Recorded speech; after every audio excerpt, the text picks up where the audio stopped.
Hi Flosstube, welcome back to my channel. This is Flosstube number 10 and today is Monday, April 1st, so we are into the 4th month of the year. Thank you everyone for all the birthday wishes and get well wishes. My birthday on Tuesday was kind of rough. I got even worse than I was when I recorded on Monday. And as you can see, I still have some mucus and congestion going on, but I am feeling a lot better. What made it funny now that it's in the past is that Tuesday after lunch, I coughed so hard, I threw my back out, which isn't unusual for me because I have a bad back from a former injury when I was still active duty. And it doesn't take very much at all for me to throw my back out. But when you're coughing and sneezing, it's really hard. And it hurts a lot more if your back is out because your back tends to move when you do that. And yeah, when your muscles don't want to move, it's not fun. Anyways, I'm just about back to normal. I can walk up perfectly straight now. I just can't stay on my feet for more than about 30 minutes. And then I have to sit down and stretch out my back muscles. But thank you everybody for your kind comments, and let's talk about some stitching. Okay, so since I finished Moon Hair, I moved to a summer ball for the rest of the Q1 90-day challenge in Full Coverage Fanatics. So there's what it looks like by Sandy Littlejohn, stitched on 28 count Monaco, 2/2 because of the fractionals. This was also my March piece for our vintage sal, and I worked on it for as many extra credit and homework, and then I also did an ultimate task on it to try to put as much work into it as I could. So at the beginning of March, I barely had the second page started. This past week, for the homework for the boggart, I did 500 stitches into it for something that I love. And then the ultimate task was Lily and James started dating in the 7th year. I chose this piece because back in Regency, England, meeting someone at a ball was how you started dating someone or courting someone and how you could continue seeing them. So I put 1,000 more stitches into that. So my progress for March. So you see this, the page break is right around here where the gridding stops. So I finished all that lady in blue, I finished the lady in pink, and I did all that floor, which when I was stitching it up close was a bit of a pain because there are more than just 2 shades of gray. There's about 4 shades of gray in there that you can't really tell. But then once you look back at it, you can tell where there's going to be more people standing, and the pattern in the carpet stands out, and it looks pretty neat. So this pattern is 478 by 129. There's 6 pages, so that's page 2. And right now I have this fabric folded in half, so 28 count is going to be pretty big. And that's why on my false starts on this pattern, why I was trying to do 32 count, so it would be a little smaller. But it was 32 count hand dyed, which meant it was 35 count, and there's just problems. So I'm really happy with all the progress on that this month, but I'm ready to work on something else. My goal for this piece for this year was just to finish page 2. It wasn't one of my major focuses. So I've got a very good start on reaching that goal for the year. Let's see what else. Anything else to talk about? No. So a summer ball. I finished out Q1 of the 90-day challenge. This piece is done for now until it comes up in homework or something. My birthday start and also the other half of my homework for the boggart was 500 stitches in something that's scary. And my scary was my very first supersized color expansion chart. Museum Shelf by A. Stewart. I was starting down in this corner and I'm omitting the outer gold frame. So if you look real close, you will see a Triceratops skull right there. So this is again on my homemade PVC frame. Can you tell there's going to be a jawline there with the Triceratops skull? There's about 2 or 3 colors in there. I started with the black just because that was the most prominent color on the page. And again, this page is really small. It's only until there. So that is 1,000 stitches, 1,010 stitches to complete my something scary for the boggart. So there's the beginning of my supersize.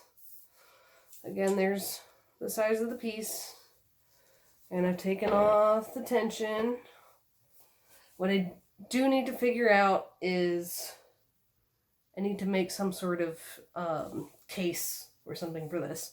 I haven't decided if I can take off these side pieces and then I can roll it up like a scroll so that these 2 pieces are close to each other so I can make a smaller case. For now, I just might drape a really lightweight blanket over it just to keep the dust and dirt away from it until I get that done. Okay, so that was my birthday start. And then because week 4 was so difficult to find things that fit the classes in Magical Stitches, Vicki and Kate put another pop event up in Magical Stitches, and this was Christmas break, Christmas/winter break, stitch on 600 stitches on a Christmas piece or winter related piece for an unknown amount of points or an unknown gift. So we didn't know. It was just because so many people had a hard time fitting their pieces into the electives classes in week 4. Well, currently I don't have any Christmas whips and I didn't feel like starting anything. So the only piece I had that was winter related is the Modern Folk Embroidery 2018 Sal. This is 4 seasons, and I had started up here, which happens to be the winter block. And Vicki said that, Sal pieces like this, where only a portion of it is winter, was perfectly fine. So I did 600 stitches on this. And this is the fabric that I dyed that I showed you last week or the week before. So that's Royal Blue Rit with Ecru color floss. So I carried the border across more and then I started on the corner. That's 28 count Monaco 1/1. 600 stitches on that. So I really like how that looks. I like how the contrast and how the color pops. And then I just kept working on a summer ball to get the 1,000 stitches done for that ultimate task before the month changed, because once it was April, I didn't want to keep working on a summer ball because I knew I had to start my quarter 2 90-day piece, which is Oh Baby. It's a Haid by Gail Gash Taylor. This is a liver chestnut. That's what we call that color. It's a liver chestnut full that looks like it's an honest to God picture instead of artwork. And this is one that I am cropping. I'm taking away all this empty green background. So I'm taking off 150 stitches. And that is important because of this week's homework, which is Troubles at Hogwarts. So the fat lady disappeared, and for that you have to work on a piece that is at least 75% done, or a page, a full coverage page that is at least 75% done. Professor Snape is changing the lesson plans, so you have to put 300 stitches into a piece that you either made a mistake and are continuing with, or something that you changed. So this will be my piece for something that I changed. because I'm taking all that out. So I'll have to do 610 stitches on this, which is fine because I'm working on it every single day anyways. And then the third part of the homework is you have to do 300 stitches in something that's dark because the Dementors make you pass out.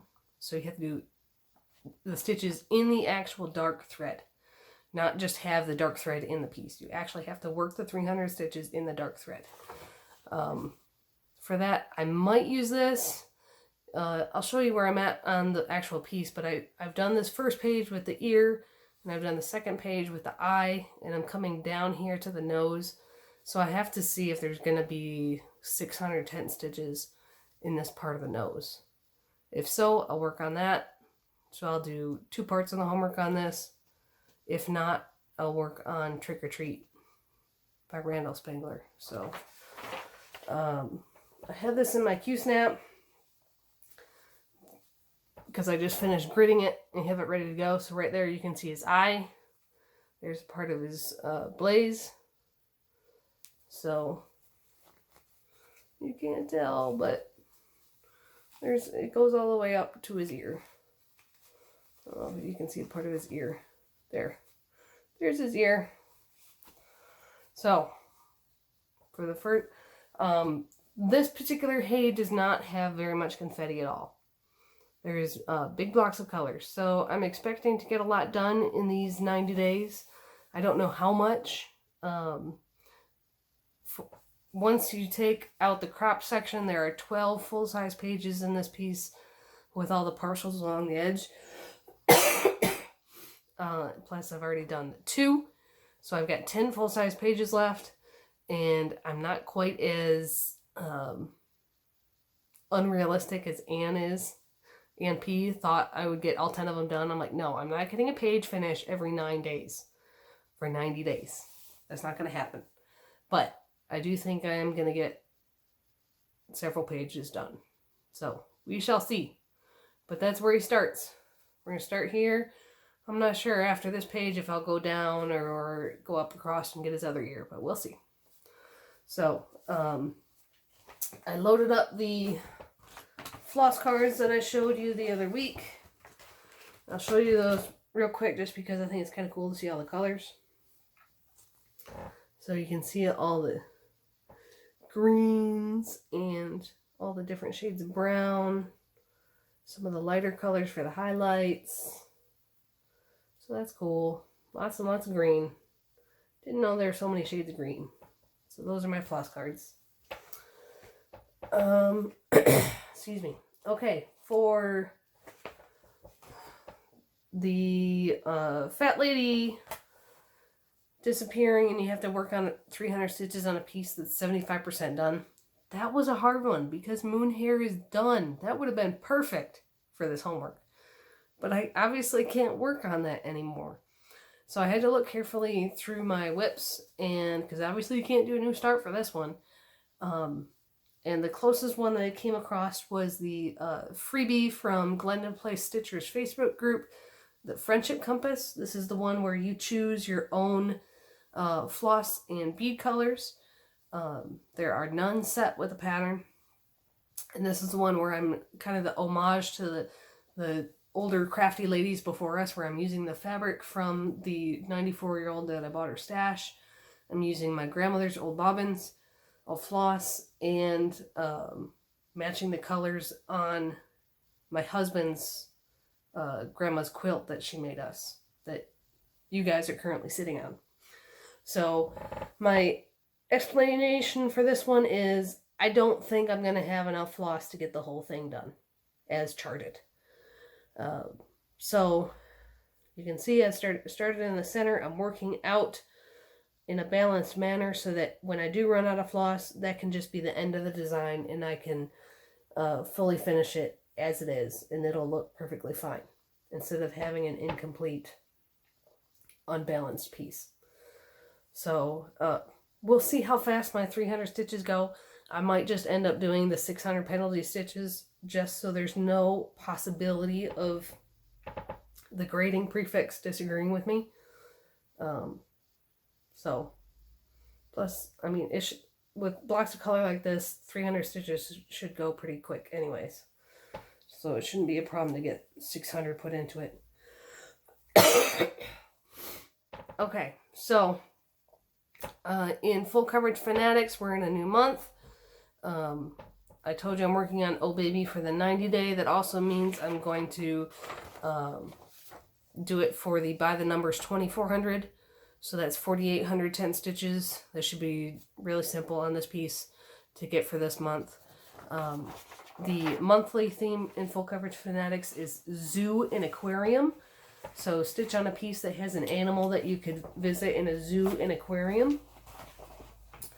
We're going full out horses this month. This is the only piece I have not worked on yet in 2019. So this is Kindred Spirits by Jody Bergsma. To me, that looks like two Baroque horses, maybe a Frisian and either an Andalusian or a Lipizan. So some of my favorite breeds. I started this piece May 1st, 2017. The last time I worked on this piece was in May 2018. So it's almost been a year since I touched it. And what's even more embarrassing for me is that I only have like a page and a third done. So this piece is in dire need of some attention. I think it's probably because the background is kind of boring. This is on 25 count, easy count. And I keep forgetting the awesome little needle minder that I have on this piece because I never get to pull it out. So you see page 1 is done. There's a good start on page 2, but there's a lot more to go. It's mostly background except for this little corner where you can start to see the mane of the Frisian, the black horse. So I will get at least, let's see, it's for By the Numbers 1200 as well for me.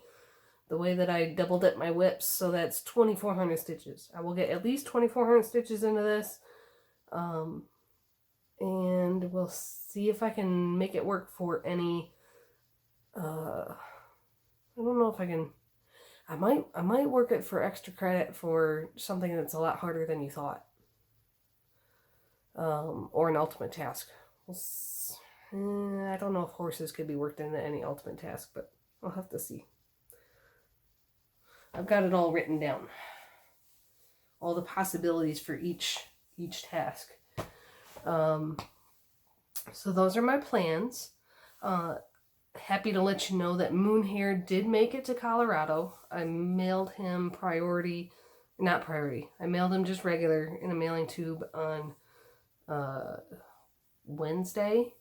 And he made it Wednesday or Thursday, and he made it there on Saturday. And Debbie is absolutely overjoyed with it. She thought my stitches were perfection, and the back was very neat, which I totally disagree with. She said she was ashamed of her own stitching, which I had to kind of, get on to her and be like, look, your stitching tells a story. You can see through the backs of some of my pieces how my stitching has evolved as over the years that I stitched the pieces. Victorian Christmas Eve, which is the same designer as the Summer Ball. I had that framed last year, and it's amazing how different the back looked from the beginning, where I started on the piece, to where I ended the piece. And even Red Velvet Cake that I showed you guys in one of my other videos, it looked completely different to the first sections that I did and the last sections that I did, just based on the back. And so it tells a story. And I told her, I don't care what you do with it. It's your piece now. You can leave it open. You can make a wall hanging. You can frame it without glass so that people can actually run their fingers over it, because you can feel the edges of the leaves and the stems and the edges of the bunny.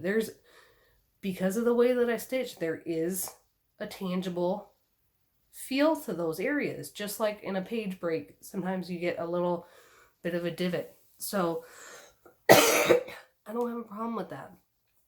It tells the story of the person who stitched it.